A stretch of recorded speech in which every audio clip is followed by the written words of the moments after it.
Welcome back, everyone. Today we're going to be talking about the new movie, Don't Worry Darling. I'll be talking about my favorite parts, giving a little bit of a summary, as well as explaining the ending of the film. So let's get started. In the 1950s, Alice and Jack live in the community of Victoria, an experimental company town that houses the men who work on the top secret project.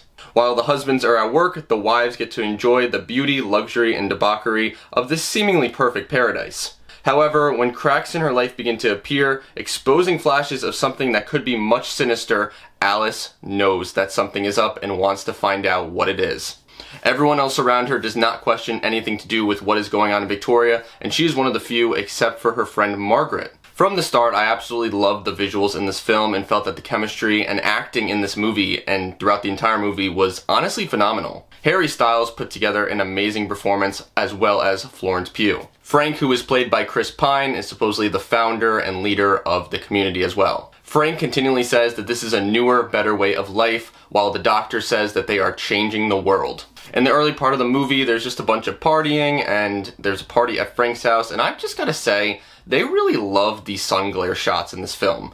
Like, I got distracted from what he was saying because of the sun glare, because I felt it was so overused at times. I don't know if anyone else noticed this, but let me know. While at Frank's party early on in the movie, Margaret, Alice's friend, acts up and her husband has to take her away. They claim that Margaret is going crazy and that something's wrong with her. But in reality, she was right the entire time. While on the trolley ride, Alice sees a plane crash into the mountains and wants to investigate, and the trolley guy's like, no way I'm going, that's not my track. And I'm kind of wondering after seeing this movie, what role these characters play, who are just the workers. I wish we got to see a little bit more of that, but maybe there'll be a sequel in the future. After Alice touches the glass at headquarters, she wakes up about a few hours later in her room sleeping, and Jack comes by and acts like nothing's wrong and that she was sleeping the whole time and just got home on the trolley. But later on we find out that Jack really put her back into the program, and we're going to talk about that a little more towards the end. Now Alice keeps having these visions, including Margaret behind the glass while she is dancing. The eggs that she has have nothing in them, and she sees Margaret slice her throat on the top of the house. And Jack doesn't believe her and basically says that if she keeps acting this way, they're gonna lose what they have, and not just the job, their relationship. Frank then throws a party with everyone, and Alice is there and just really wants to go home the entire time. Before she can continue talking to her husband, Frank appoints Jack to senior advisor. When Frank and Jack are just dancing on stage, Alice goes to the bathroom where her and Bunny talk. She tells Bunny, who is played by Olivia Wilde, what she had done, that she had gone to the top and knows something is wrong, and she basically acts like she's crazy. Now, the dinner scene is one of my favorite parts in the movie because it is when Alice starts to connect that all of this is just bullshit. She knows that every woman is from Philadelphia, Baltimore, or Chicago, that they were at the Hilton Head, Cape Cod, or Jersey Shore on vacation, and that they either went on their honeymoon in the Sea Island, Poconos, or Niagara Falls. She also notices that a few of the women met their husbands on a train to Boston. And after seeing the end of the movie, it makes me wonder if these women were just kidnapped, if they're really the people's wives, like, who knows?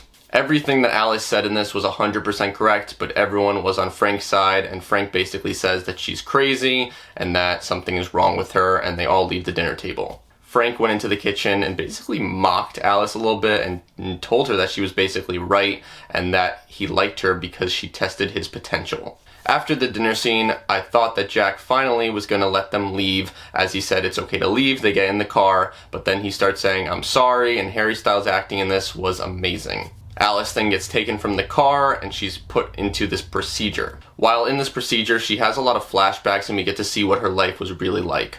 We see that before Victory, Jack and her's relationship was not that good. She was an OR nurse who was working 30-hour shifts and long hours and basically would come home and want to go to sleep, and this seemed to upset Jack. And Harry Styles looked almost unrecognizable as this Jack. It is here where we see Jack listening to Frank on the computer. After the procedure, Alice and Jack are right back at home, and Jack comes home, and it's just like it was in the beginning of the film. But right as he starts playing this song, she starts having flashbacks and kind of sees everything that is going on. Jack Chambers was the Victory applicant number 426. In the end, we learn that this was just a program that was created by these men to basically trap their women. All of the men in Victory basically probably were having bad relationships with their wives, girlfriends, Who knows if these were even their wives and girlfriends, but they trapped them in this program. The only woman who knew anything was Bunny.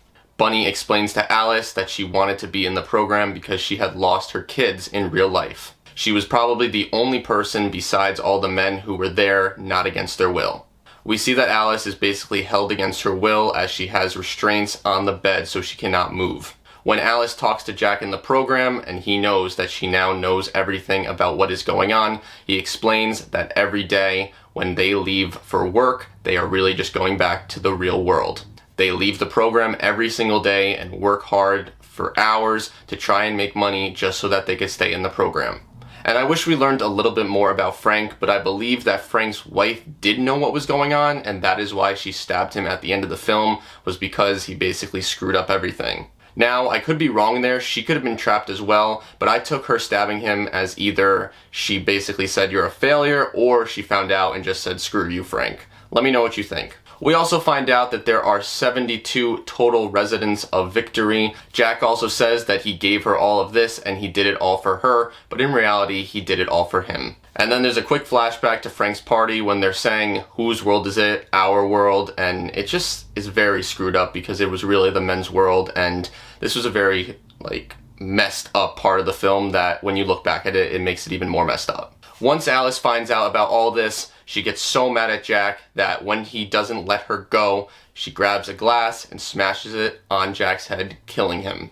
Alice is then able to flee with the help of Bunny grabbing her husband off of her car. While driving, the doctor and a few of the workers get into a car crash as she brakes, and she's able to make it to the top of the mountain. In the end, she finally gets to the top of the mountain after crashing her car and going on this long chase with the workers, and she makes it out of the program. Now, I absolutely love this movie. I love Black Mirror and anything like sci-fi, anything to do with this technology, and I thought that this movie was fantastic. There was just something about this movie that it's something I've never seen, and it's a combination of some small things that I've seen in Black Mirror, such as the program when you go into a different universe, but I didn't know that this was a different universe or program to start off, and I'm glad I didn't watch the trailer for this because I was really surprised and didn't know any of the scenes before coming in.